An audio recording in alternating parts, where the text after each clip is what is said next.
मित्रांनो, तुकोबरा यांचा एक अभंग आहे. कष्टा विना फळ नाही, आळस हा वैरी ठाई. पडता उठावे पुन्हा, धीर धरावा मना. तुकोबा म्हणे निश्चयाने, प्रयत्न करावा अखंडाने. ह्याचा अर्थ असा आहे की तुम्ही मेहनत, धैर्य आणि सातत्य ठेवा.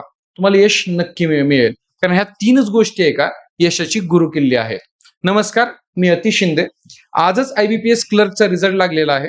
रिझल्टच्या अंती संकल्प एज्युकेशनच्या विद्यार्थ्यांनी घवघवीत यश संपादन केलेलं आहे. त्यातले काही मोजकेच विद्यार्थी आज आपल्यासोबत आहेत. त्यांच्यासोबतच आपण चर्चा करणार आहोत. त्यांच्या प्रवासाबद्दल जाणून घेणार आहोत.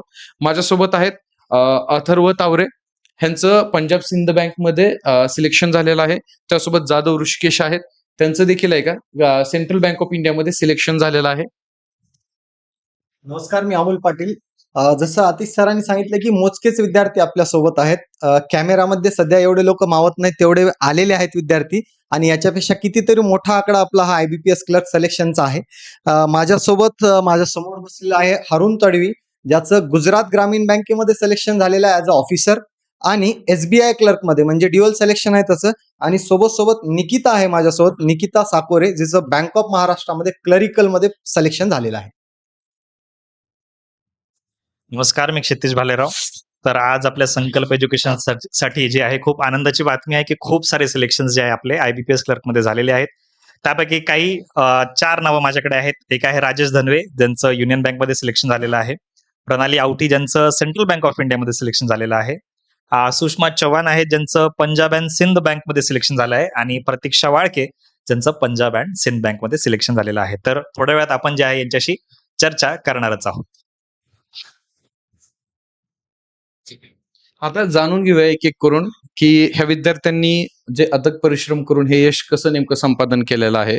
कारण कसं असतं मित्रांनो माहितीये का, आता यश संपादन करणं, आता आपल्याला रिझल्टचा दिवस येतो, आपण गुलाल टाकतो अंगावर, सगळेजण म्हणतात वा रिझल्ट आला, पण तो रिझल्ट येण्यामागे जी त्यांनी घेतलेली मेहनत आहे ती मेहनत सर्वांपर्यंत पोहोचली पाहिजे. कारण त्यांचा हा जो प्रवास आहे, त्यांनी या प्रवासामध्ये प्रत्येक गोष्ट अनुभवलेली असते. त्याच्यामध्ये यश असतं, आता यश तर भेटलेलं आहे, पण अपयश यांनी खूपदा अनुभवलेलं असतं. मग या अपयशातून ते कसे उभारले, त्यांनी नव्याने कशी सुरुवात केली, हे आपण आज जाणून घेणार आहोत. कारण ह्या गोष्टी त्यांनी केलेल्या ज्या चुका आहेत त्या जर आहे का बाकीच्या विद्यार्थ्यांना समजल्या, त्यातून त्यांना एक काही गोष्टी कळतील आणि ते चुका करायच्या ते टाळतील. आणि आपला प्रवास आहे का, हे जो आपण म्हणतो ना कॉम्पिटेटिव्ह एक्झामचा पूर्ण प्रवास, हे ते अजून सुकर बनवतील व यश लवकर संपादन करतील. म्हणूनच आज आपण हा इंटरव्ह्यू थोडक्यात पॉडकास्ट आहे का घ्यायचं ठरवलेलं आहे. तर एक एक करून आहे का ह्या विद्यार्थ्यांचा प्रवास जाणून घेऊया. सगळ्यात पहिल्यांदा अथर्व. अथर्व हे आपले ऑफलाईन बॅचचे स्टुडंट आहेत. आय थिंक 2 वर्ष ना, किती 1.5 वर्षापूर्वी अथर्व यांनी ऑफलाईन इथं बॅच लावली होती. मग ह्या 1.5 वर्षात त्यांनी तयारी कशी केली, इंग्लिश असेल, रिझनिंग असेल, गणित असेल, जनरल अवेअरनेस असेल, ह्या विषयांचा अभ्यास कसा केला, कुठल्या चुका केल्या त्यांनी, व आहे का त्यातून ते कसे त्यांनी त्या चुका दुरुस्त केल्या, हे त्याच्याच तोंडून जाणून घेऊया. तर अथर्व. मी ते 2024 साली आलतो. मला म्हणजे इकडे आल्यावर पहिल्यांदा बँकिंग म्हणजे काय जास्त माहिती नव्हते. तुम्हालाच पहिल्यांदा भेटलेलो मी. तुम्ही परत मला सगळे सांगितलेलं ते काय असतं बँकिंग, कोणती पोस्ट असते. मी त्यानंतर मग तुम्हाला पुन्हा अमित सरांचा गाईडन्समध्ये अभ्यास केलेला आहे जास्त. आणि क्षितिज सरांनी, अमोल सरांनी पण मला इंग्लिश आणि रिझनिंगसाठी खूप मदत केली. पण ह्यात फक्त एवढंच आहे की कन्सिस्टन्सी पाहिजे. म्हणजे आपण कन्सिस्टन्सीने करत राहिलो तर आपल्याच्याने यश प्राप्त होईल. कारण का मी जवळपास आता 1.5 वर्षात या 7 ते 8 मॅच दिलेले. पण आता हे पहिल्यांदा माझे पहिल्यांदा पोस्ट निघलेले. ओके, चला शॉर्ट मध्ये, कारण विद्यार्थी खूप सारे आहेत बोलायला, शॉर्ट मध्ये प्रत्येक जण आहे का आपला प्रवास सांगत आहे. आता दुसरे विद्यार्थी आहेत जाधव ऋषिकेश. तर ऋषिकेश. Thank you sir. जसं जसं सरांनी माझं इंट्रोडक्शन केलंच आहे, बट मी माझीच तयारी 2 वर्षापूर्वी सुरू केली होती. माझं कॉलेज चालू असतानाच मी इथं आलो होतो आणि 5-6 महिने कॉलेज राहिलं होतं, पण मी इथंच ऑफलाईन क्लास केली. मध्ये थोडा पिरियडमध्ये कॉलेजला जावं लागलं, त्यामुळे काही क्लास मिस पण करावं लागले. त्यामुळे जे मागं पडलं होतं नंतर कव्हर केलं होतं मी. नंतर मग जशी तयारी चालू झाली जूनपासून एक्झाम दिल्या. मागच्या वर्षी काय यश भेटलं नाही. SBI क्लर्कला भेटलं होतं, बट तिथं अपेक्षा होती पण नाही निघाली. यावर्षी पण SBI क्लर्कला परत तेच घटना घडली. बट देने वाला जब भी देता है छप्पर फाड़ के देता है. त्यामुळे अपेक्षा होती कोणती ना कोणती पोस्ट यावर्षी काढणारच, आणि देवानं ती दिली. म्हणजे कुठून तरी सुरुवात झाली, असा याचा आनंद आहे आज मला. घरच्यांच्या अपेक्षा आज पूर्ण झाल्या. जेव्हा घरी कॉल केला, घरच्यांना अक्षरशः अश्रू अनावर होत नव्हते. म्हणजे इतका आनंद झाला होता त्यांना, मला सुद्धा आनंद झाला. मी स्टार्टिंगला रिझल्ट जेव्हा चेक करीत होतो, तेव्हा वाटत होतं बघू का नको, कारण भीती होती. 2-3 वेळा असा असा अनुभव घेतला होता का आपलं तर हार्ट ब्रेकच होतं. असं यावेळेस काय होतं, जसं मॅचमध्ये पाहिलं जर आपलं हार्ट ब्रेक, तसंच इथं पण नव्हतं. पण घेतली, हिंमत केली, बघितल्या डोळ्यातून अश्रू म्हणजे बाहेर यायला लागले. लगेच पळवलो बाहेर. पप्पाला कॉल केला, पप्पाला सांगितलं. पप्पाला आनंद झाला आणि आजचा दिवस एकदम चांगला गेलाय. Thank you sir.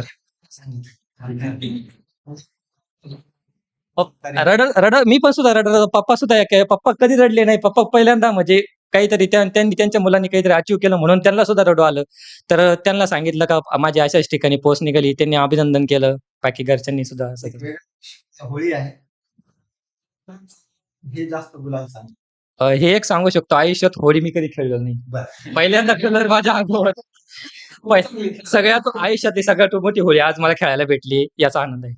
Thank you sir. नक्कीच. ऋषिकेश म्हणलं तसं आहे का, त्याच्या डोळ्यात दिसत होतं ते सांगताना. डोळे भरून आलते त्याचे. कुठल्याही आई वडिलांना आपल्या मुलांनी काय करून दावलं की गर्व वाटतोच, आणि तुम्ही त्यांना प्राऊड फील केलेलं आहे. चांगली गोष्ट आहे. आणि होळी मी बघितलं आहे सकाळपासून आहे का, लिटरली रिझल्ट लागल्यापासून आहे का, मी आय थिंक किती वाजता तुम्हाला बोललो असेल, दुपारी 1:30 वाजल्यापासून ते आतापर्यंत 5 वाजेपर्यंत हे नुसतं गुलालच खेळत होते. म्हणजे आयुष्यभराची होळी त्यांनी आज खेळून टाकलेली आहे. तर पुढे अमोल सर कंटिन्यू करतील. अमोल सर. येस, बिलकुल. कोणत्याही होळीच्या कलरपेक्षा इथं आजूबाजूला 2 आणि तिकडे 1 आहे. तर हा कलर कधी आयुष्यभर लक्षात राहणारच आहे.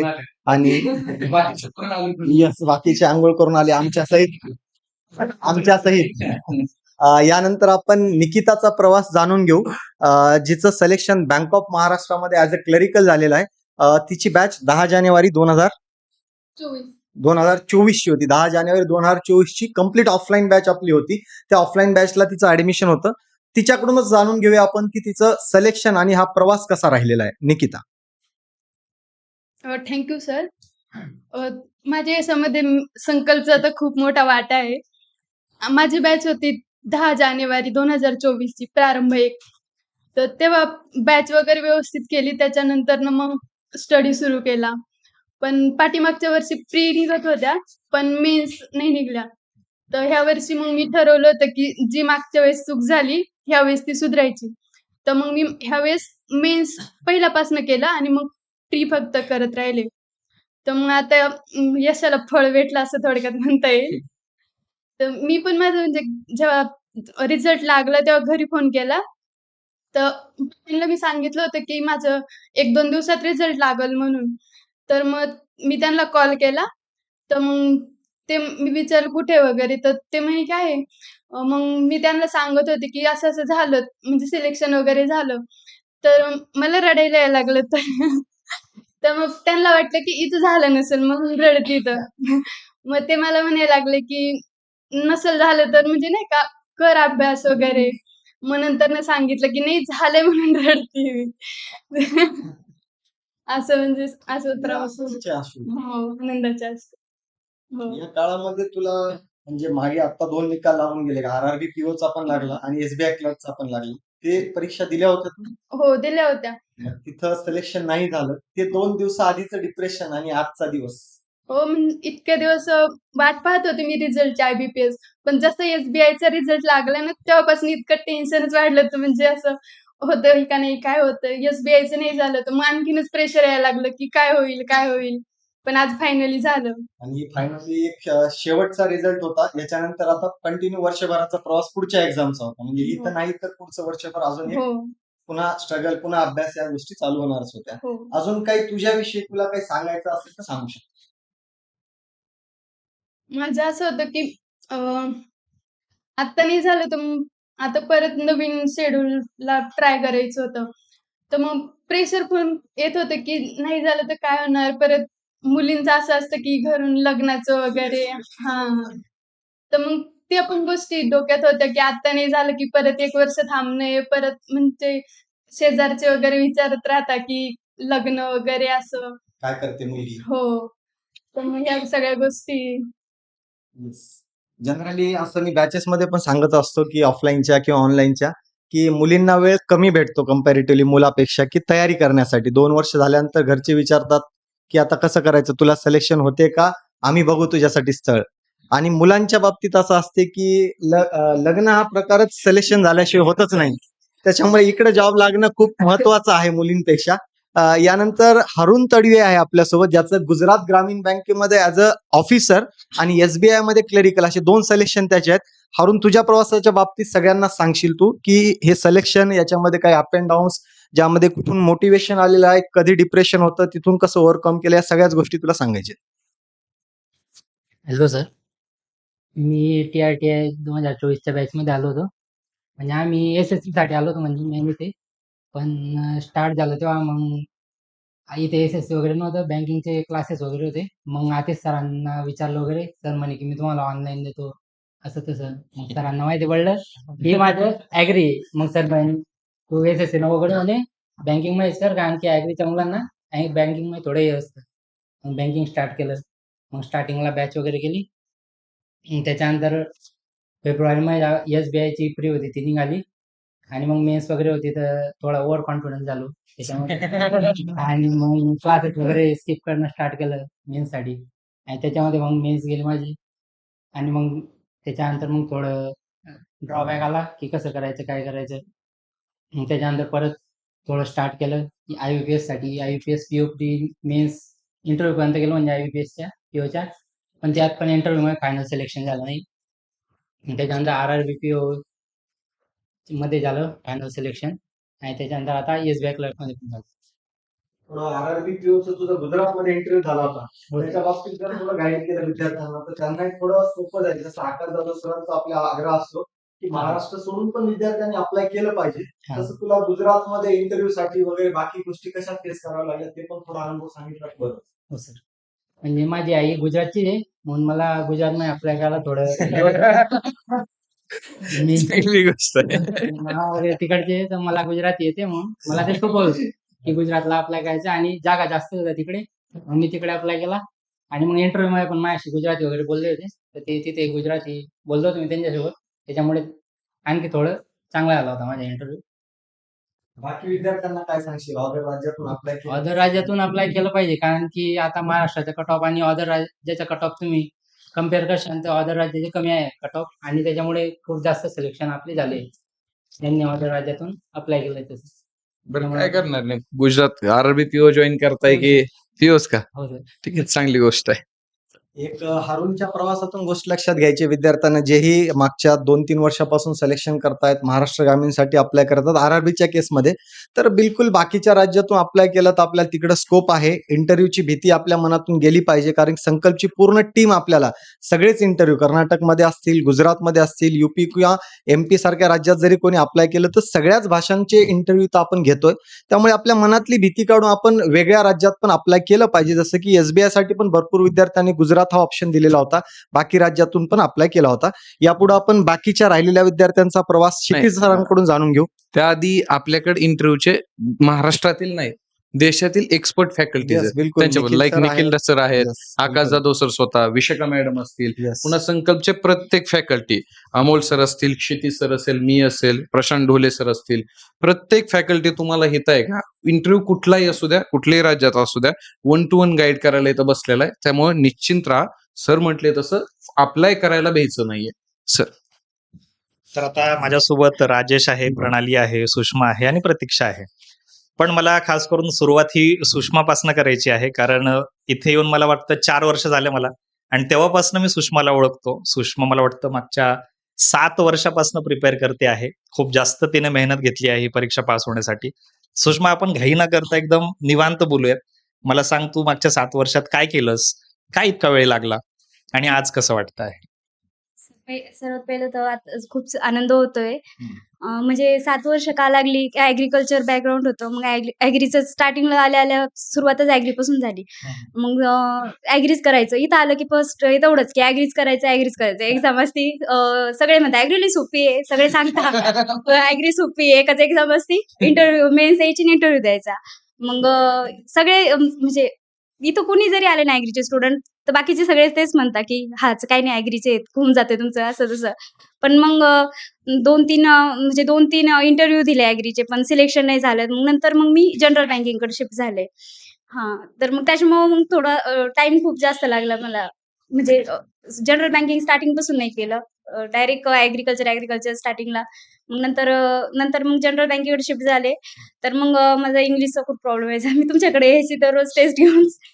दररोज संध्याकाळी तुमच्याकडे अमित सरांकडं ॲनालिसिस यायची आणि मग तिथून पुढे मग असं वाटलं, की हां, आपण करू शकतो बा म्हणजे जनरल बँकिंग पण करू शकतो.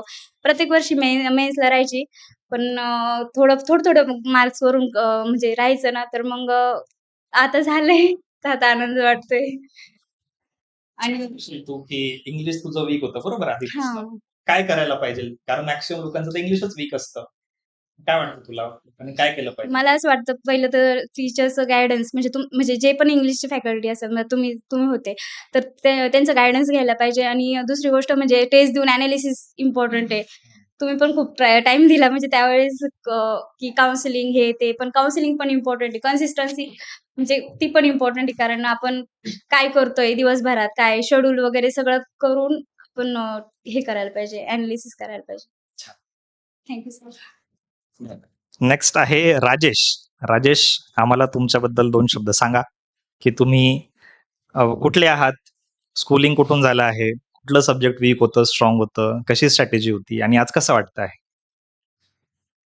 सर्वप्रथम आज तर खूप छान वाटतंय. कारण की 2-3 वर्ष दुसऱ्यांचाच गुलाल उधळण्यात गेली.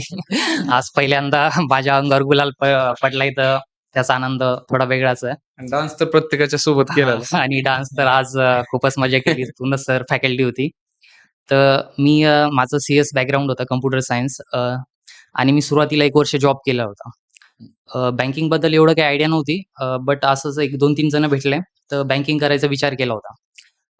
क्लासबद्दल काही माहीत नव्हतं. बस असं सर्च केलं YouTubeवर वगैरे आणि संकल्प नाव कळालं आणि संकल्पमध्ये येण्याचा तेव्हा मी निर्णय घेतला आणि I think that is the best decision I have ever taken.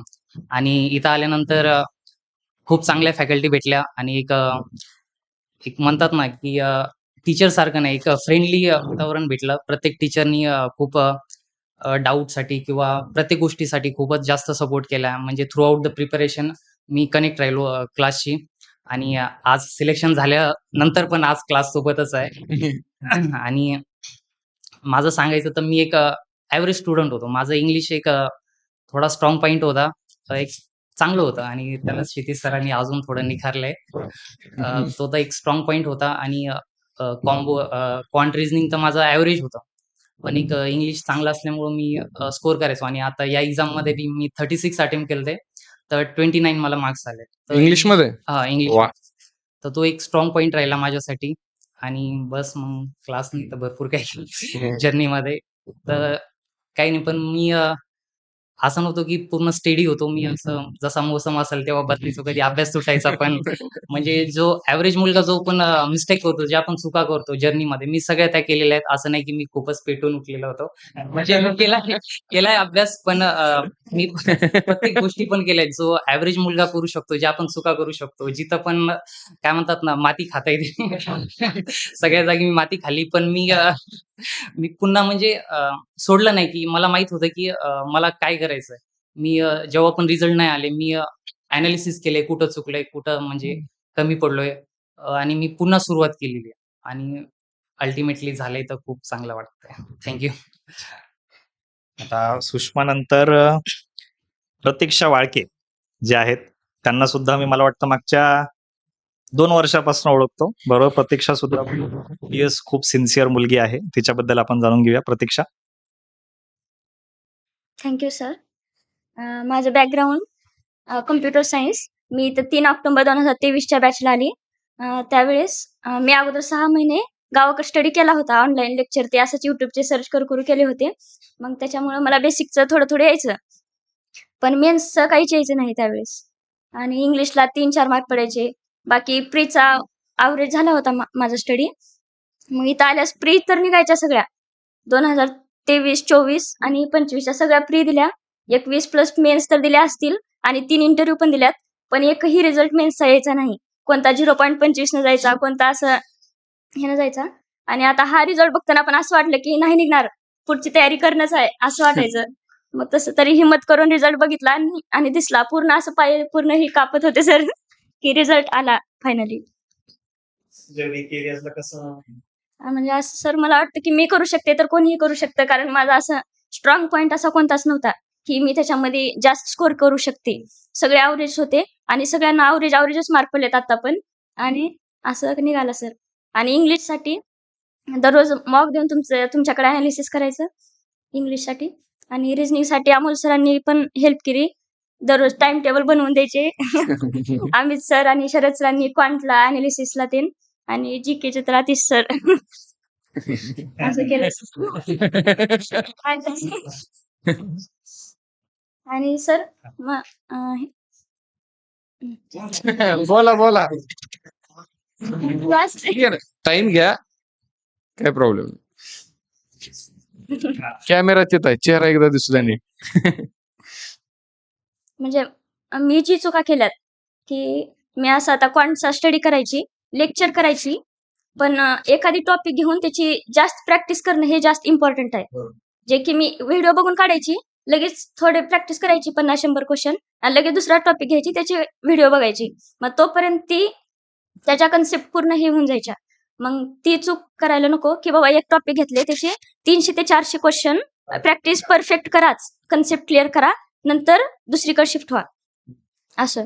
आणि असं क्वांटची पूर्ण प्रॅक्टिस करायची. नंतर ना एक विषय असा की त्याच्यावर कमांड बनवायची आणि इंग्लिशची रीडिंग आणि ग्रॅमॅटिकल पण खूप इम्पॉर्टंट आहे. जे की एरर डिटेक्शन ते सरांनी पूर्ण रूल्स लिहून दिले होते. ते पूर्ण मुखपाठ दररोज त्याच्यावर रिव्हिजन करायचं आणि नंतर एनालिसिस खूप इम्पॉर्टंट. ठीक आहे. आणि जीकेचं तर माझा एवढा वीक पॉइंट होता सर, की फक्त आतापर्यंतच्या पूर्ण मेन्समध्ये हं. आर-आर-बी पीओला फक्त हायेस्ट मार्क 15 आलेले. हं. आता ह्याचं कट ऑफ निघाल का नाही का असं वाटायचं. कारण मी एक चूक करायची की मी रिव्हिजन जास्त करायची नाही. असं 2-3 सोर्स फॉलो करायचे, फक्त रिव्हिजन कमी पडायचं माझं. नाही हे चुकायचं. जीके मध्ये मग बरोबर नंतर आहे. ह्यावेळेस असं केलं की फक्त 2च सोर्स घेतले आणि त्याला खूप जास्त रिवाइज केलं. चांगलं. आता जीके मध्ये कसं आहे, मॅडमने सांगितलं प्रमाणे आता मुलांना मार्क कमी का पडतील बा. आता काही मुलं मी बघितलं की त्यांचा कट ऑफ गेलेला आहे. ठीक आहे, भलेही ते आपल्या क्लासचे नसतील वगैरे, पण विद्यार्थी हा विद्यार्थी असतो. आता बघा जीकेचं कसं असतं, तुम्ही एकदा वाचून तुमच्या लक्षात नाही बसणार. 6 महिन्याचं करंट अफेअर्स आहे. ठीक आहे, बरोबर आहे. त्याच्यानंतर तुम्हाला त्याच्या मल्टिपल कमीत कमी एकदा वाचल्यानंतर तुम्हाला त्याच्या 2 ते 3, 4 अशा रिव्हिजन मारावे लागतील. तेव्हा एक्झाम मध्ये तुम्हाला 20+ मार्क येणार आहेत. सो रिव्हिजन महत्वाची आहे. छान. तर आता आपल्यासोबत आहेत प्रणाली, ज्यांचं सेंट्रल बँक ऑफ इंडियामध्ये सिलेक्शन झालेलं आहे. मला वाटतं त्या कोणत्या बॅचला होता तू? हा, ते बरोबर. मला वाटतं 1.5-2 वर्ष आधीच्या ऑफलाईन बॅचला 1 वर्षाची. हा, बरोबर. तर तुम्ही तुमच्याबद्दल सांगा, तुमचा वीक पॉईंट, स्ट्रॉंग पॉईंट सांगा आणि आज कसं वाटतं ते पण सांगा. Hello sir. माझी बॅच होती 15 जानेवारी 2025 ची. माझं ग्रॅज्युएशन CSA मधून इंजिनिअरिंग. मला घरून पण मी जेव्हा माझी स्ट्रीम शिफ्ट केली ना, मला तेव्हा पण असं वाटायचं की मी चेंज करतीये, की माझी चूक तर नाही होणार ना, की हे पण नाही, ते पण नाही, दोन्ही पण हातातून निघून जाईल. पण त्यावेळेस मला असं होतं की पप्पा बोलले होते की "तू कर. हे जर नाही झालं तर मग एम-टेक करून पुढे काही ना काहीतरी करता येईल, पण तू कर" बोलले. म्हणून मग मी शिफ्ट केली. माझं करियर शिफ्ट केलं बँकिंगकडे. सोबत माझी बहीण पण होती. तिचा पण मला गाईडन्स भेटला होता, की अभ्यास करताना, की असं कर, तसं कर. माझा जीएमध्ये इतका म्हणजे माझा एक वीकनेस इतकं मला किती पण वाचलं ना जीए, ते माझ्या अजिबात लक्षात राहत नव्हतं. मग मी तिला सांगायचे, "तू वाच, मी ऐकते." मग माझ्या डोक्यात बसतं ते. त्याशिवाय माझ्या डोक्यात राहत नव्हतं ते सगळं. आणि जीएचं मी सरांकडे खूप वेळेस आले होते, की "सर कोणती सोर्स यूज करू?" सर सांगायचे, "हे यूज कर." तरी पण इतके वाचले जात नव्हते माझ्याकडून, की ते लक्षातच राहत नाही वाचून काय करू. शेवटी 15 दिवस का 1 महिना आधी सरांची एक बॅच लॉन्च केली होती. त्याच्यामध्ये त्यांनी पीडीएफ अपलोड केल्या होत्या. मी फक्त त्या पीडीएफ वाचून गेले होते IBPS सकाळी. पीडीएफ बंडल आपण बास मी त्याच पीडीएफ वाचून गेले होते फक्त सकाळी तेवढ्याच. मला दुसरं वाचलंच गेलं. जसं माझं क्वांट, रिझनिंग माझं पक्कं होतं, मला माहिती होतं. आणि इंग्लिश मला वाटायचं माझं पक्कं आहे, पण ते नव्हतं. जसं सगळ्यांचा कॉन्फिडन्स होता तसा माझा पण होता. जेव्हा पेपर द्यायला लागले तेव्हा कळालं, की नाही आपलं इंग्लिश पाहिजे अजून. जेव्हा त्यात मार्क नाही दिसू लागले ना, मला इंग्लिशचा पेपर ओपन करायची पण भीती वाटायला लागली, की नाही मला नाही द्यायचा पेपर. हा मी सोडून टाकते, स्किप करून देते असं वाटायला लागलं. पण नंतर जेव्हा मार्क वाढू लागले ना, मग मी त्याच्यावर म्हटलं नाही आपण दिल्याशिवाय तर पर्याय नाहीये. मग त्यानंतर मी ते आणखीन पेपर देत गेले. त्यात मग स्कोर इम्प्रूव्ह होत गेला. मग जेव्हा पण कमी स्कोर आला तर मग सरांना दाखवायचं, चेक करायचं. मग त्याच्यानुसार ते इम्प्रूव्ह झालं नंतर. ओके. बघा आता विद्यार्थ्यांनो, अथर्व असेल, ऋषिकेश असेल, आता सगळ्यात खास तर सुषमा असतील. ठीक आहे. आता 7 वर्षाचा त्यांचा प्रवास आहे, 7 वर्षाचं त्यांचं स्ट्रगल आहे. नॉट अ जोक विद्यार्थी मित्रांनो, एखाद्या मुलीसाठी 7 वर्ष प्रिपरेशन करणं. आता प्रत्येक मुलगी ह्याला रिलेट करेल. अमोल सर मगाशी म्हटले तसं की घरच्यांचं प्रेशर असतं मुलींवरती. प्रेशर म्हणजे घरच्यांचं म्हणता येत नाही, पण समाजाचं प्रेशर असतं मुलींवरती. समाज काय करत असतो पाहुणेरावळे, आई वडिलांना म्हणत असेल अजून किती दिवस शिकवता मुलीला, रिझल्ट येत नाही. खरं सुषमाचं कौतुक करावं लागेल. सुषमा सोबत आहे का राजेश असेल, राजेशनं पण सांगितलं की भरकटायचा तो. ठीक आहे. एक म्हणणं आहे की तुम्ही भरकटा, काही करा, हे पण सोडू नका शेवटपर्यंत. जोपर्यंत तुम्ही एक डायलॉग आहे बा, जब तक काय आपला तोडेगे नाही तब तक छोडेगे नाही, हा डायलॉग आहे. त्या डायलॉग प्रमाणे शेवटपर्यंत जोपर्यंत तुम्हाला यश संपादन होत नाही ना, तोपर्यंत जिद्दीनं चिकाटीनं तयारी करायची, म्हणजे काय करायचीच. आणि सुषमाचा सर आपण काय करू, वैयक्तिक वाटलं असतं सुषमाचा एक सेपरेट इंटरव्ह्यू घेऊ ह्याच्यात, कारण 7 वर्षाचा त्यांचा स्ट्रगल आहे, तो सर्वांपर्यंत गेला पाहिजे. कसे त्यांनी अपयश एवढे बघून यशस्वी आता झालेत ते कळू, आपण बनवू लवकरच. चालेल अमोल सर? वेळेचा या इंटरव्ह्यू साठी वेळेचा आपल्याला आपण म्हणू की एक खूप जास्त वेळ चालवता येणार नाही हा इंटरव्ह्यू. आपण प्रत्येकाचाच एक वेगळा वेगळा इंटरव्ह्यू घेऊ शकतो, ज्याच्यामध्ये प्रत्येकाची स्ट्रगल स्टोरी आहे, जी मे बी या एवढ्या कमी वेळामध्ये त्यांनी प्रत्येकाची, जसं याचा शब्द मला आठवते की मी खूप जागी माती खाल्ली, ते पण सांगणं गरजेचं आहे की जेणेकरून दुसऱ्याने खाऊ नये. पण याच्यातली एक विशेष बाब म्हणजे माती खाल्ली पण सगळ्यांना पेढाही खाऊ घातला त्यांना, तर हे सगळ्यात महत्वाचं आहे. क्षितिज सरला शेवटी बोलायचं आहे, पण एवढं एक लक्षात ठेवायचंय की आपण आपल्या फॅकल्टीवर भरोसा ठेवला पाहिजे. डे 1 पासून आपण बॅचला ज्याही जॉईन केलंय तिथं आपल्याला फॅकल्टीनं पहिल्या दिवशी पासून जे गायडन्स केलेलं आहे, जसं बँकिंगचा बी माहिती नव्हतं मला, बँकिंग मधलं काही माहिती नव्हतं, सरांना भेटलो, गायडन्स घेतलं, एक बॅच जॉईन केली, तर त्यांच्यावर विश्वास ठेवा. ते पहिल्या दिवशीपासून तुमच्या जॉबसाठीच तुम्हाला काहीतरी चांगलं वाईट, कधी शिव्या देणं, कधी एखाद्या गोष्टीसाठी बाहेर काढणं किंवा सगळ्या गोष्टी करून घेणं, हे तुमच्या या प्रवासासाठीच आहे की ज्याचा शेवट हा तुम्हाला जॉब मिळावा. नक्कीच या सगळ्या 7-8 जणांच्या प्रेरणेतून बाकीचे 80 जण अजून तयार होतील आणि त्यांची तयारी जोमानं करतील, हाच या इंटरव्ह्यू घेण्यामागचा उद्देश आहे. मी माझं थांबवणार आहे. यानंतर क्षितिज सर शेवटी त्यांचं फायनल वर्ड्स देतील, पण त्याआधी सगळ्यांसाठी एकदा hip hip hip hip. Yes Kshitij sir. तर मित्रांनो, आजच्या इंटरव्ह्यूवरनं आपल्याला हे गोष्ट कळली बघा, कोणीच परफेक्ट नसतं, देवाने कोणाला परफेक्ट बनवलं नसतं. प्रत्येक जण चुका करतो, पण त्या चुकांपासून आपल्याला शिकायचं असतं आणि मग आपण परफेक्शनच्या जे आहे जवळ जात असतो. तर सगळ्यांसाठी आपण आज टाळ्या वाजवूयात आणि कन्क्लूड करूया. चालेल. मग चला आता सांगता करू विद्यार्थी मित्रांनो, खरं सांगायला गेलं तर आहे का, हे प्री प्लॅन काहीच नव्हतं. विद्यार्थी आहेत हे तर बाहेर गुलाल खेळत होते.